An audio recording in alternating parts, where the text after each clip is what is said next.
यज्ञ क्या है? ये बहुत लंबे टाइम तक चलने वाला एक प्रोसेस है। आज की डेट में हमारे पास इतना टाइम नहीं है। भगवान ने इसका निवारण भी हमें पहले ही दे दिया है। कई बार आपने सुना होगा दवा से ज्यादा दुआ असर करती है। किसी जरूरतमंद को हमने दान दिया, एक तो उसके घर में रोटी आई, दूसरी चीज उसने हमें उसके बदले में दुआ दी। तो ये सब प्रकृति अपने हिसाब में लिखती है। पहले टाइम पे लोगों का पूजा का समय फिक्स होता था, आज की डेट में वो समय फिक्स नहीं है। अब उसके लिए निवारण मॉडर्न लाइफस्टाइल में बहुत सारे हैं। जैसे कि फॉर एग्जांपल सूर्य नमस्कार परफॉर्म करने में 25 मिनट के आसपास टाइम लगता है, तो वही काम हम सूर्य को जल दे के भी कर सकते हैं। वास्तु के लिए मैं आपको एक बेसिक चीज़ें ऐसी बता देता हूँ जिससे आप अपने घर पे खुद चीज़ों को ठीक कर सकते हो।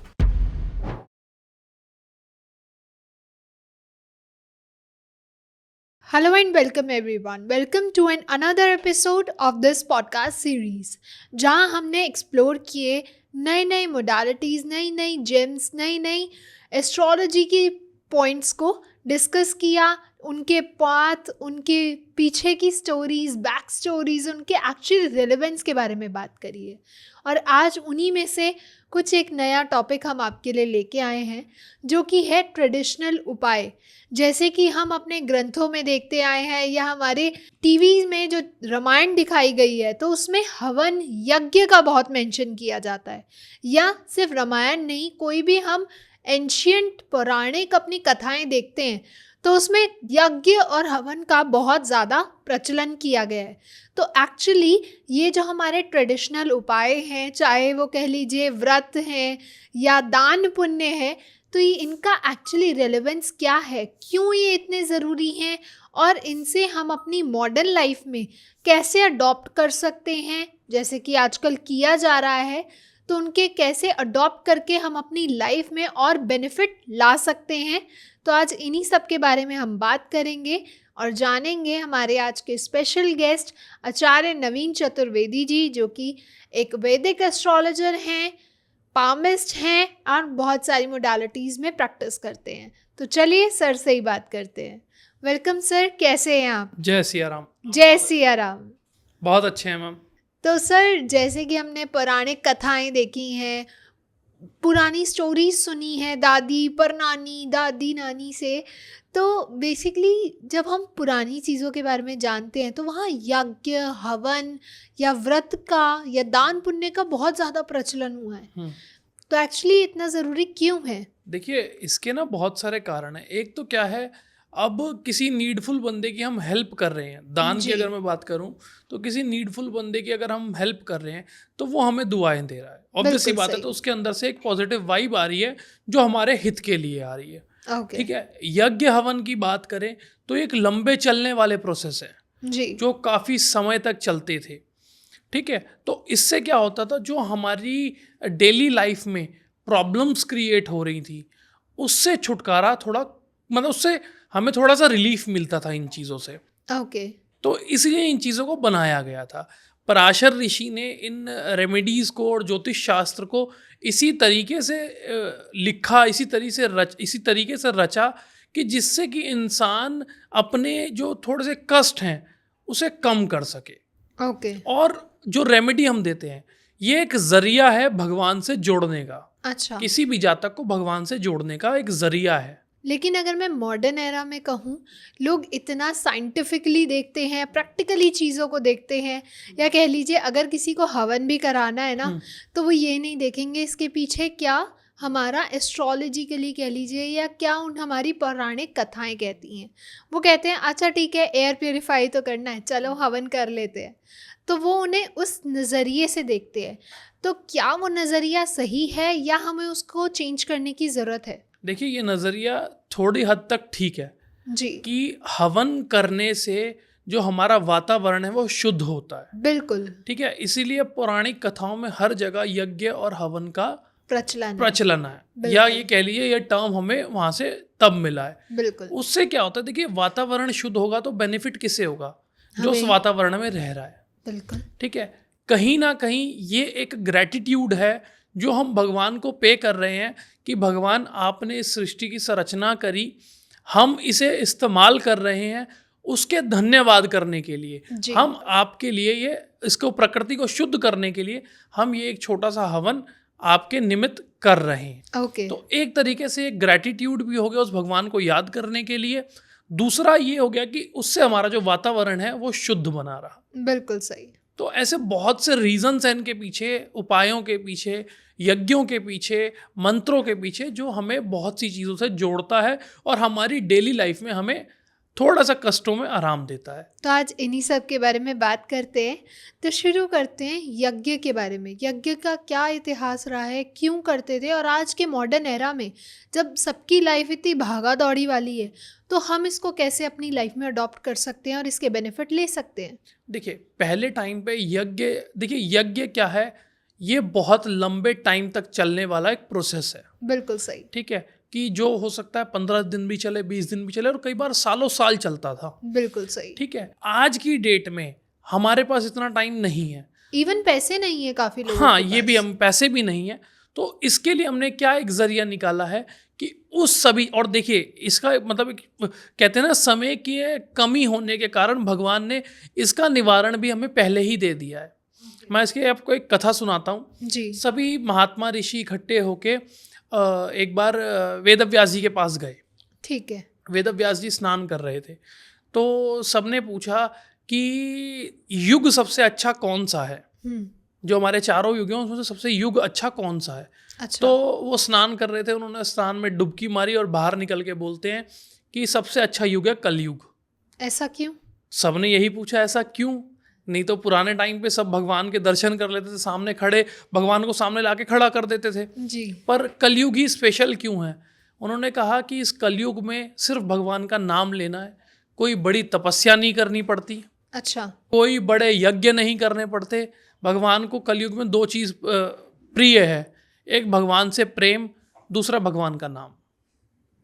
तो वेदव्यास जी ने कहा कि इतनी बड़ी जो हम यज्ञ कर रहे हैं, ये सब कर रहे हैं, उनसे एक अच्छा है कलयुग, जिसमें हम सिर्फ भगवान का नाम लेके भगवान को पा सकते हैं।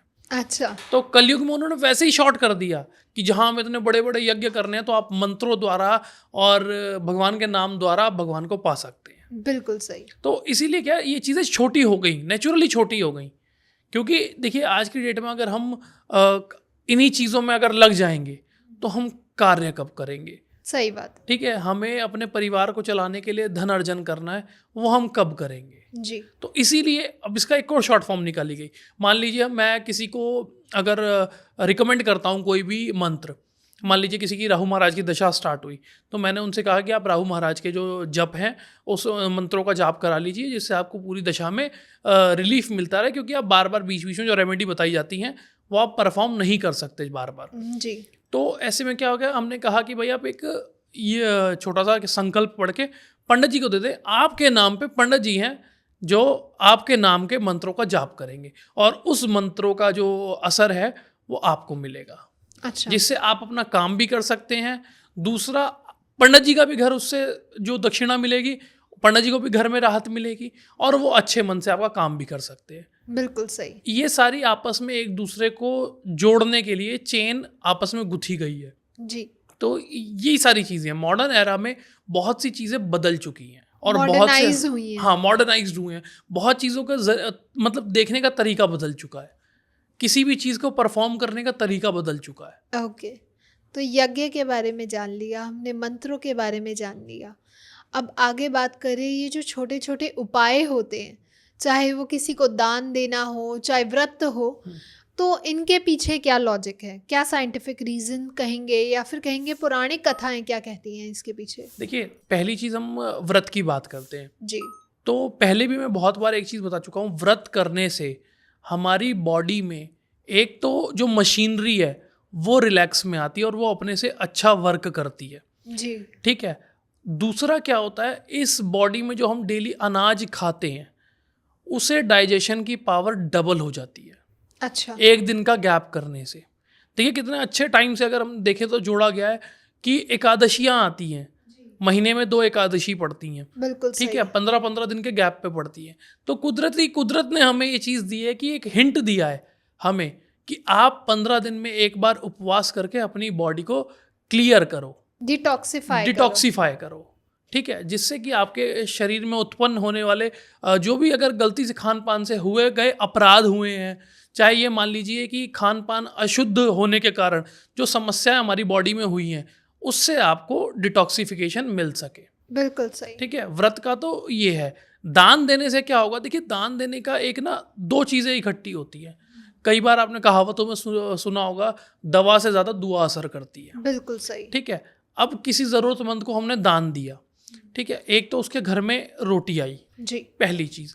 दूसरी चीज़, उसने हमें उसके बदले में दुआ दी कि बिल्कुल भाई सही। भगवान आपके उसमें तरक्की दे, या जो भी उसने जो भी दुआ करी अपनी। जी, ठीक है, घर भी चला दूसरे बंदे का। जो सक्षम है वही दान कर सकता है। सही बात है। ठीक है, तो उसका भी पैसा एक अच्छी जगह पे लगा। तो ये सब प्रकृति अपने हिसाब में लिखती है जी, कि किसने किसके लिए क्या किया। बिल्कुल सही। और कहीं ना कहीं हमारे जो कर्म बंधन है उसमें कटाव होता है इन चीज़ों से। सही बात। जो हमारे खराब, मान लीजिए बुरे, हमने जाने अनजाने में कोई भी खराब अगर हमसे कर्म हुआ है, तो उसका जो थोड़ा सा कटाव है वो दान की वजह से बच जाता है। मतलब हो जाता है थोड़ा सा कटाव दान करने के उससे। ओके। रेमेडीज क्या है? रेमेडीज का मतलब है, एक तो हमें ईश्वर से जुड़ना, पहली चीज़। दूसरी चीज़, जो हमारे आसपास लोग रहते हैं उनसे भी एक चेन बना के रखना और किसी से झगड़ा ना करना। बिल्कुल, जो ज़रूरतमंद है, जिन्हें वो असमर्थ है वो चीज़ पाने के लिए, अपना घर चलाने के लिए, या कह लीजिए जिन्हें 2 वक्त की रोटी नहीं नसीब हो पाती है, तो अगर हम ये दान पुण्य कर रहे हैं सिर्फ इसी इंटेंशन से कि चलो हमारी कुछ हेल्प हो जाएगी और हमारी हेल्प से इनका घर चल जाएगा, तो वो भी एक हमारे लिए दान ही हो गया। हाँ जी। तो सर, इतने उपायों की बात करी, इतने तरीके के हवन यज्ञ, इतनी कुछ बात करी, तो ये हमारे सिर्फ स्पिरिचुअल लाइफ से रिलेटेड हैं या स्पिरिचुअल लाइफ से कनेक्टेड हैं, या फिर हम इन्हें डेली प्रैक्टिस करें तो हमारी लाइफ में कुछ अच्छा इम्पैक्टफुल कर सकते हैं? देखिए, ये एक तरीके से हम कहें कि अगर बात करें, अगर प्रैक्टिकल लाइफ अगर ताला है तो स्पिरिचुअल लाइफ हमारी चाबी है। अच्छा। ठीक है, जब तक हम स्पिरिचुअल लाइफ से नहीं जुड़ेंगे वो हमारी प्रैक्टिकल लाइफ का ताला नहीं खुलेगा। बिल्कुल सही। ठीक है, तो ये एक माध्यम है दोनों को एक दूसरे से कोरिलेट करने का, एक दूसरे से जोड़ने का। हम स्पिरिचुअली कनेक्ट होंगे तो हम प्रैक्टिकली कनेक्ट होंगे। सही बात है। दूसरा क्या है, कुछ चीज़ें ऐसी हैं कि हम ये देखिए, जन्म पत्री क्या है, ये हमारे कर्मों को दर्शाती है। बिल्कुल सही। ठीक है, अगर कुछ परिहार करके हम अपने कर्मों में जो हमने मान लीजिए अनजाने में ही करे, जी, कुछ हमसे किसी जीव की हत्या हुई, या मान लीजिए किसी को हमने दुख दिया, या कुछ भी हुआ, अगर कुछ परिहार करने से, जैसा पराशर ऋषि ने लिखा है कि उस कर्मों में कमी हो जाएगी, तो हम क्यों ना उसे एक्सेप्ट करें, क्यों ना हम उसे उस तरीके से देखें कि हमारी चीज़ों में हमें रिलीफ मिलेगा। तो हमें ये ज़रूर करना चाहिए। ओके। दूसरा, स्पिरिचुअली जब तक हम एक्टिव नहीं होंगे, जैसे मैंने पहले भी बताया है कि यत पिंडे तत् ब्रह्मांडे। जी, ठीक है, हमारी बॉडी में ही पूरा ब्रह्मांड है। बिल्कुल ठीक सही। है, जब हमारे हाथ से भगवान कुछ करा रहे हैं और हम कर रहे हैं तो उसका फल भी हमें भोगना है।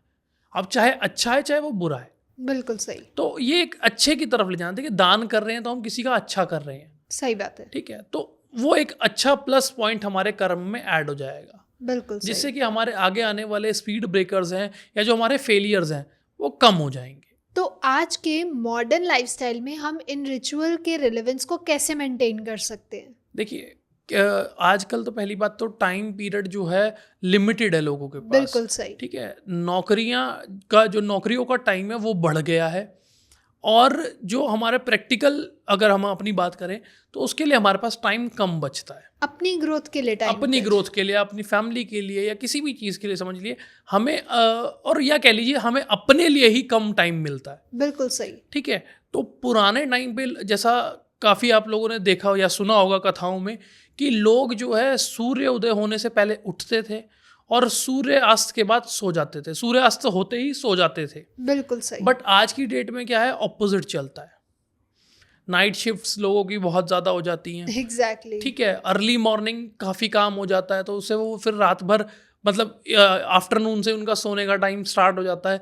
तो ये ऐसी बहुत सारी चीज़ें हैं जो आपस में इस टाइम में, लास्ट टाइम, मतलब अगर हम अपनी हिस्ट्री की बात करें तो उसके मुकाबले आज में हमें बहुत कम टाइम मिलता है। एग्जैक्टली बहुत चीज़ें डेवलप हो गई हैं, कह लीजिए बहुत चीज़ें शिफ्ट हो गई हैं। लोगों के सोने का टाइम कोई पर्टिकुलर नहीं है। कुछ लोग रात के 12-12 1-1 बजे तक काम कर रहे हैं, तो वो आराम से उठते हैं। यही एक चीज़ मैं कहना चाह रहा हूँ कि देखिए बहुत सारे चेंजेस ऐसे आए हैं। जी, पहले टाइम पे लोगों का पूजा का समय फिक्स होता था, बिल्कुल सही। आज की डेट में वो समय फिक्स नहीं है और उसमें भी जल्दी बहुत होती है। सही बात है। ठीक है कि भाई फटाफट करो नहीं तो मेरे को लेट हो जाएगा, लेट हो जाएगा। अब उसके लिए निवारण मॉडर्न लाइफस्टाइल में बहुत सारे हैं। जैसे कि फॉर एग्जांपल मान लीजिए पहले के टाइम पे हम कुछ भी मंत्र हो, चाहे फॉर एग्जांपल मान लीजिए कोई भी पाठ हो, चाहे वो हनुमान चालीसा से कहें या हम गीता जी का पाठ कहें, चाहे शस्त्र विष्णु सहस्त्र नाम का पाठ हम कहें, तो पहले हमें इन्हें बैठ के पढ़ना होता था। जी, अब आज की डेट में ये बड़े बड़े पाठ हैं, जितने भी शस्त्र नाम का अगर मैं पाठ की बात करूं या 108 बार मंत्र पढ़ने की बात करूं, तो इसमें काफ़ी टाइम लगता है। तो मॉडर्न के हिसाब से इसमें क्या बदलाव आया? एक्चुअल में देखिए ये सब पहले ही लिखा गया है। पढ़ने का अर्थ मतलब सुनना भी होता है। ऑडियोज जैसे कि बहुत सारे हमारे पास आजकल ऑप्शंस मिल गए हैं। हम यूट्यूब पे जाते हैं, किसी भी अदर ऐप पे जाते हैं, ऑडियो बुक अवेलेबल है। ऑडियो बुक अवेलेबल है, तो हम उसे सुन सकते हैं इजीली। बिल्कुल सही। ठीक है, तो हम अगर ड्राइव भी कर रहे हैं, अगर हम चल भी रहे हैं तो कान में ब्लूटूथ लगा लिया, एक कान में मेट्रो में ड्राइव कर रहे हैं तो कान में ब्लूटूथ लगा लिया, हम अपनी उस पूजा पाठ को वहाँ पे कंप्लीट कर सकते हैं। तो इसका भी फल वही है जितना फल पढ़ने का है, बैठ के पढ़ने का है। तो इस तरीके से मॉडर्नाइजेशन करी गई है उपायों में आजकल की टेक्नोलॉजी और भाग दौड़ को देखते हुए कि सेम रिजल्ट है। लेकिन हमारे बड़े बुजुर्ग तो कहते हैं एक पूजा पाठ और एक खान पान, ये तसल्ली से करना चाहिए। लेकिन आजकल लोगों के पास तसल्ली कहाँ है? लोगों के पास इतना सारे काम होते हैं और उनके लिए वो 24 घंटे भी कम पड़ जाते हैं। आज तो लोग को मैं बहुत जगह ऐसा देखता हूँ कि लोग रोटी भी भाग भाग कर खा रहे हैं। बिल्कुल अगर सही। उन्हें घर से ब्रेकफास्ट करना है तो वो चलते में ब्रेकफास्ट कर रहे हैं, क्योंकि टाइम बहुत मतलब टाइम की कह लीजिए 24 घंटे होते हुए भी टाइम कम है। बिल्कुल सही। और प्रेशर जो वर्क का है वो ज़्यादा है। एग्जैक्टली। अगर मान लीजिए हमें 10 घंटे काम करना है तो 10 घंटे में काम नहीं होता, वो करीब 14-15 घंटों में काम होता है। तो किसी भी जातक के लिए वो चीज़ ईजी नहीं है। सही बात है। तो इसीलिए हम उन चीज़ों को हम अपने गुरुओं के साथ लग लग के एक कोशिश कर रहे हैं कि हम उसे मॉडर्नाइजेशन से कैसे कनेक्ट कर सकते हैं। एग्जैक्टली। तो सर जैसे कि हम बात कर रहे हैं टाइम की कमी की, ऐसे ही काफ़ी ऐसे लोग हैं जिनके पास नहीं होता टाइम की पूजा पाठ कर पाएँ वो, या इतने बड़े बड़े पाठ को पढ़ पाएँ, सुन भी पाएँ, क्योंकि किसी के पास टाइम की कमी है। तो वो क्या करे? क्या उनके इफ़ेक्ट्स, अगर वो कुछ काम करते हैं, सिर्फ भगवान को याद करते हैं, इंटेंशंस अच्छी रखते हैं या लोगों की मदद करते हैं, नीडी लोगों की, तो क्या उनका भी वही इफेक्ट आएगा जो वो पाठ वालों का आता है? बिल्कुल जी। देखिए एक मैं आपको कथा मतलब एक ठीक है कथा से जोड़ता हूँ इसके लिए भी मैं। जी तो एक बार क्या हुआ, एक कहते हैं कि सेठ आदमी था। जी। ठीक है, पर उसे खर्चना पैसा बिल्कुल अच्छा नहीं लगता था। अच्छा। तो उसे एक ब्राह्मण आए तो उन्होंने कहा कि सेठ साहब आप सेठ आदमी हो, इतना कमाते हो, तो कभी इसे दया धर्म के काम में लगा लिया करो, या दान पुण्य में या इन चीज़ों में प्रयोग किया करो इस धन को। तो उनका एक स्वभाव था कि मैं दमड़ी भी नहीं खर्च सकता। अच्छा। ठीक है, मैं एक फूटी कौड़ी भी नहीं खर्चूंगा इन चीज़ों पे। तो एक बार वो बहुत परेशान हो गया, तो बैठ गया कि मैं परेशान भी बहुत हूँ, अब मैं करूँ तो करूँ क्या। ब्राह्मणों के पास, पंडितों के पास जाता हूँ तो वो कहते हैं भाई ये दान करो, ये पूजा करो, ये करो, तब आपका जो समय थोड़ा अच्छा हो जाएगा। तो आप ये, तो एक दिन वो बैठ गया भगवान से जिद करके कि भगवान मैं नहीं खर्चूंगा एक दमड़ी भी। ठीक है, तो आप मुझे जैसे भी तैसे करो, अब मेरे को आप रास्ता बताओ मुझे क्या करना चाहिए। तो उसका ये प्रेम देख के भगवान प्रकट हो गए कि चलो इंसान ने जो भी बोला सच बोला कि मैं नहीं खर्च सकता एक भी पैसा, मेरे पास भले ही कितना हो। तो भगवान प्रकट हुए, तो भगवान ने प्रकट होके बोला कि कोई बात नहीं, तू कुछ नहीं कर सकता, तू मन से तो कर सकता है, दमड़ी मत खर्च। मन में सोच ले कि मैंने भगवान को बिठाया हुआ है तो मैं खूब शहद से घी से नहला रहा हूँ और भगवान की खूब अच्छे से आरती दिखा रहा हूँ, दिया जला रहा हूँ, तो ये तो कर सकता है। उसने बोला हाँ हाँ ये कर लूँगा बिल्कुल। तो ये कथा देखिए किस लिए जोड़ी गई है कि हम अपनी मानसिक पूजा भी कर सकते हैं। अच्छा। जरूरी नहीं है हमें किसी चीज का, अगर हमारे पे देखिए मन है, कोई भी काम करना चाहिए हमें, पहली बात तो मन से करना चाहिए। बिल्कुल सही। अगर वो भी नहीं करना चाहिए तो मन से ही काम कर लेना चाहिए। मन शुद्ध तो तन शुद्ध। ठीक है, तो ऐसे में क्या है कि मानसिक पूजा है कि आप बैठे बैठे सोचते रहे कि नहीं भाई अब हमने भगवान को ये खिलाया, हमने ये हमें ये जरूरतमंद मिला, हमने उसकी सहायता करी, पर आपका मन सच्चा होना चाहिए।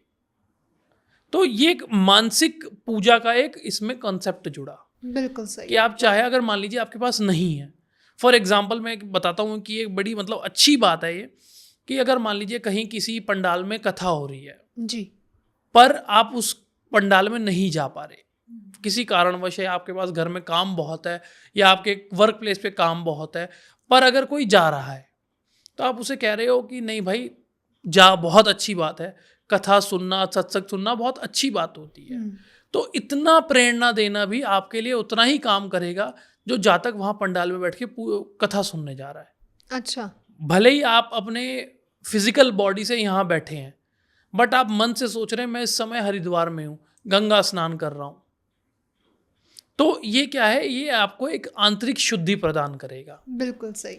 तो यही एक मतलब छोटी छोटी चीज़ें हैं कि जो मॉडर्न के हिसाब से हमने आज की डेट में काफ़ी मतलब संतों ने, और जो पहले लिख गए हैं कि आप मानसिक भी चीज़ें कर सकते हैं। मान लीजिए आपका जाने का मन हो रहा है, भाई हमें जगन्नाथपुरी दर्शन करने हैं भगवान जगन्नाथ के, तो अब क्या करूं, अब मान लीजिए आपके पास टाइम नहीं है, आपको छुट्टी नहीं मिल रही, या घर में कोई ओकेजन है या कुछ भी समझ लीजिए, तो आप एक स्थान पर बैठें, भगवान को ध्यान करें जगन्नाथ रूप में, और सोचें कि हाँ भाई भगवान मैंने ऐसे मानसिक दर्शन कर लिए, तो वो भी आपको वही फल मिलेगा। बिल्कुल सही। तो मन आपका टोटल मिला के मन आपका सच्चा होना चाहिए, और मन डिनोट करता है चंद्रमा को। जी। तो चंद्रमा, उससे आपका चंद्रमा स्ट्रांग होगा, और आधी क्या मैक्सिमम 95% लोग अगर कोई परेशान है तो अपने मन से परेशान है। सही बात है। तो एक मानसिक एक ये रिचुअल मन से करने से आपका चंद्रमा भी स्ट्रांग हो गया और आपका मन भी पक्का हो गया। बिल्कुल सही। तो सर जैसे कि पुराने रिचुअल्स थे, काफ़ी टाइम टेकिंग थे, जैसे हमने काफ़ी बातें भी करी हैं उस पर, तो ऐसे कोई रिचुअल्स हैं जिससे हम उनका टाइम तो कम कर पाएँ, लेकिन जो उनकी ओरिजिनलिटी है, उनका इफ़ेक्ट है ओरिजिनल, उसको हम इफ़ेक्ट उतना ही रहे इफ़ेक्ट। बिल्कुल जी, ऐसे बहुत से रेमेडीज़ हैं जो हम देखिए। अब मैं एक बात करता हूँ सूर्य नमस्कार के ऊपर। बिल्कुल सही। ठीक है, सूर्य नमस्कार परफॉर्म करने में मेरा ख्याल करीब जितनी उनकी वो लिखी गई है कि इतनी बार करना चाहिए, जी। तो अगर मैं उसके हिसाब से कैलकुलेट करूं तो करीब 25 मिनट के आसपास टाइम लगता है। जी।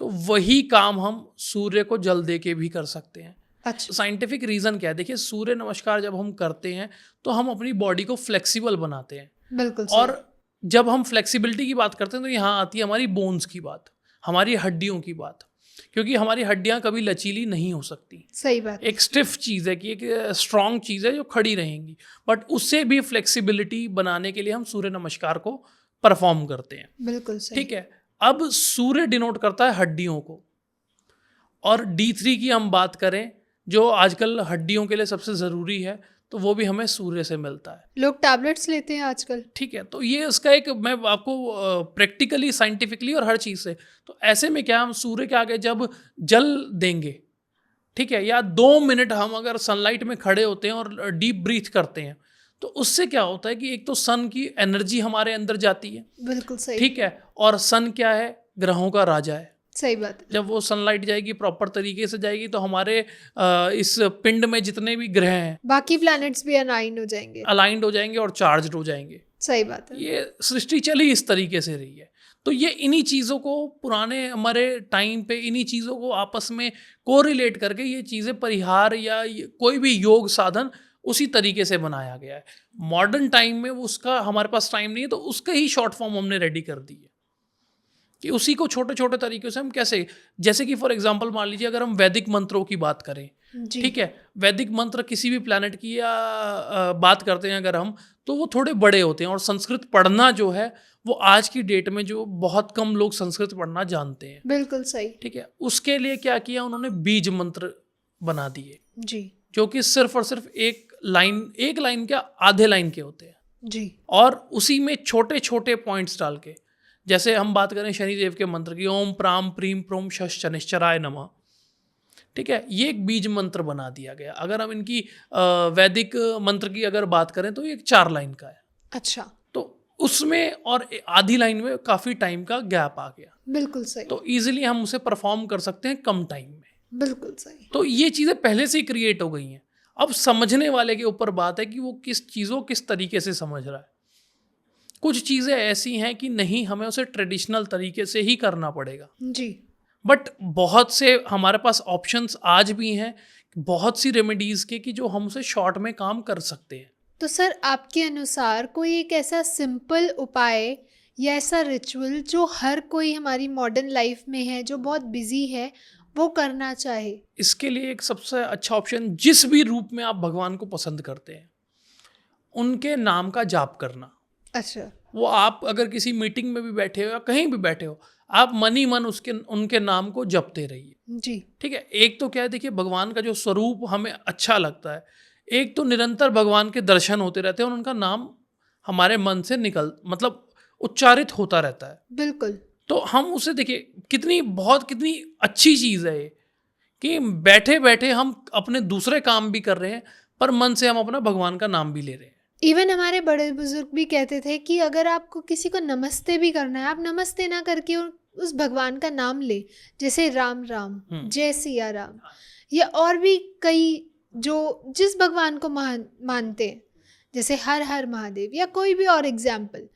तो कहीं ना कहीं हम दिन में 50 लोगों से मिलते हैं और 50 बार हम उस भगवान को याद करते हैं, तो वो भी कहीं ना कहीं हमारे पुण्य में या हमारे कर्मों में ऐड हो रहा है। यही देखिए, ये माध्यम है, और ये माध्यम भगवान को पूजने वालों ने ही ये माध्यम हमें दिया है। बिल्कुल और सही। देखिए, जो भगवान को पूजता है, हम आज भी देखिए, मैं बहुत अच्छा एक एग्जाम्पल देता हूँ, किसी भी संसार के मनुष्य के ऊपर या किसी भी संसार के लोगों के ऊपर हम भगवान का दर्जा नहीं देते, सही बात है। पर जो ये साधु संत महात्मा है, इन्हें हम हमेशा संत भगवान बोल के बुलाते हैं। बिल्कुल सही। क्यों? क्योंकि वो उस भगवान को पूज रहे हैं, तो वो भगवान के तुल्य हो गए हैं, वो भगवान के बराबर हो गए हैं। सही बात है। तो इसी को मैं एक बात बता रहा हूँ कि नाम आप भी इतना जपो, तो उन्होंने ही ये हमें एक रास्ता दिया है कि सुबह सुबह अगर हमें किसी को अभिवादन देना है तो राम राम, राधे राधे, सीताराम, ये उन्होंने ही कहा कि हम किसी भी बहाने।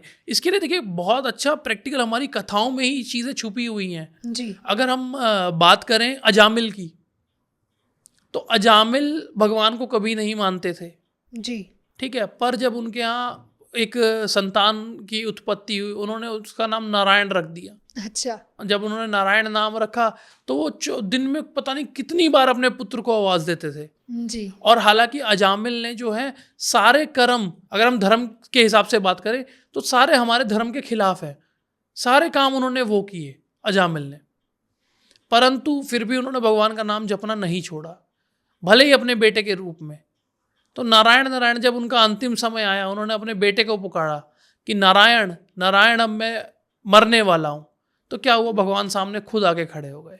जी, तो भगवान तो वैसे ही भक्त वत्सल है, आप झूठे को बुलाओ सही, वो किसी ना किसी दिन सच्ची में ज़रूर आ जाएंगे। सही बात है। तो यही एक चीज़ है, नाम इतने बड़े मंत्र करना। क्यों वेदव्यास जी ने कहा कि कलयुग सबसे अच्छा युग है।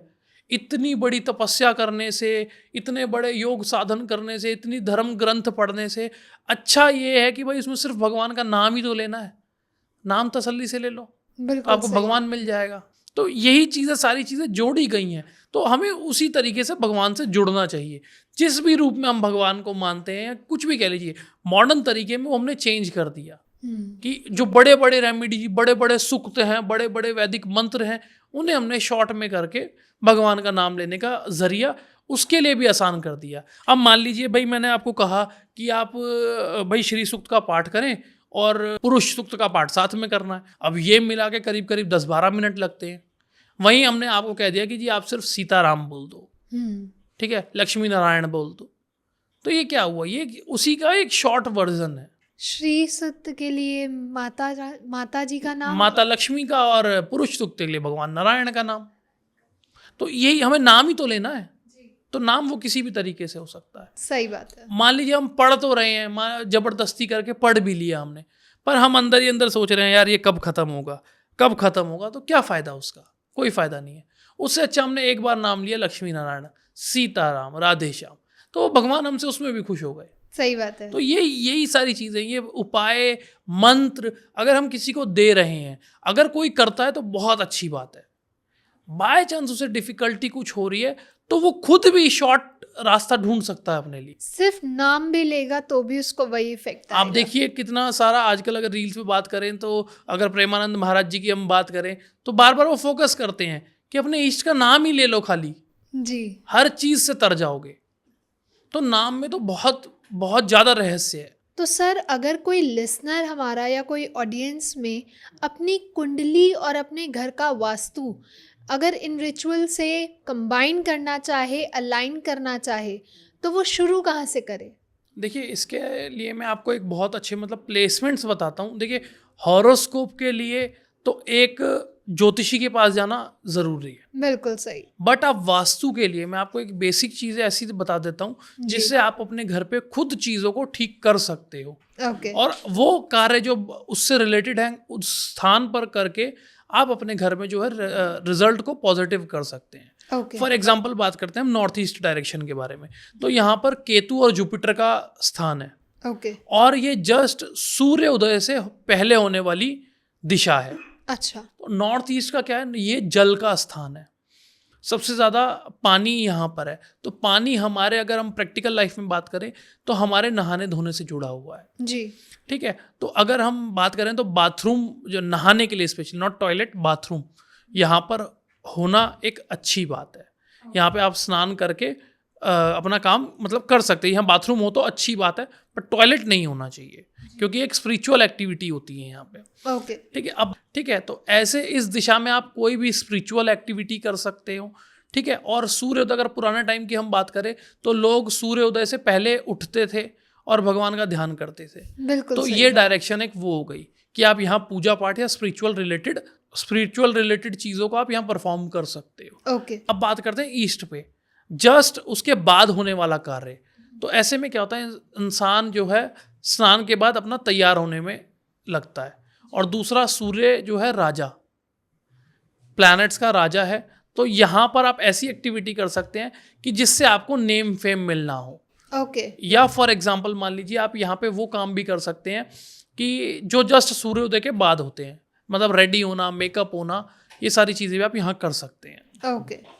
साउथ ईस्ट डायरेक्शन के बारे में, बिल्कुल। यहाँ पर है वीनस, जो कि एक रस का, स्वाद का, इसका प्लैनेट है। जी। तो यहाँ पे किचन होना, या मान लीजिए किचन रिलेटेड चीज़ें प्रिपेयर करना, ठीक है, वो आप यहाँ रख सकते हैं। ओके। ठीक है, किचन का यहाँ होना वैसे ही इसीलिए गुड कहा गया है क्योंकि यहाँ पर रस का स्वामी शुक्र बैठा हुआ है। ओके। ठीक है, और अग्नि के देवता अनिल वो यहाँ बैठे हुए हैं। अच्छा। तो किचन ऑब्वियसली बात है, किसी भी चीज़ को पकाने के लिए अग्नि की जरूरत पड़ती है। बिल्कुल सही। अब हम बात करते हैं साउथ डायरेक्शन के ऊपर। ठीक है। साउथ डायरेक्शन मंगल की डायरेक्शन है। ये मंगल क्या है, सेनापति। तो ऐसे में आप इस डायरेक्शन में अपने जो कहते हैं ना कि अस्त्र शस्त्र, इस चीज़ के ये डायरेक्शन है। जी। अस्त्र शस्त्र हो गए, अगर हम इन्हीं पे और एलाबोरेट करें तो आपके घर के चाकू छुरी वगैरह अगर कहीं कोई रखना चाहता है तो वो इस डायरेक्शन में रख सकता है। ओके। ठीक है, और दूसरा क्या है, ये डायरेक्शन क्या है, साउथ मंगल जो कि प्रधान है, तो ये घर के हेड का भी डायरेक्शन हो सकता है। बिल्कुल सही। अब हम बात करते हैं साउथ वेस्ट डायरेक्शन पे, ये राहु का स्थान।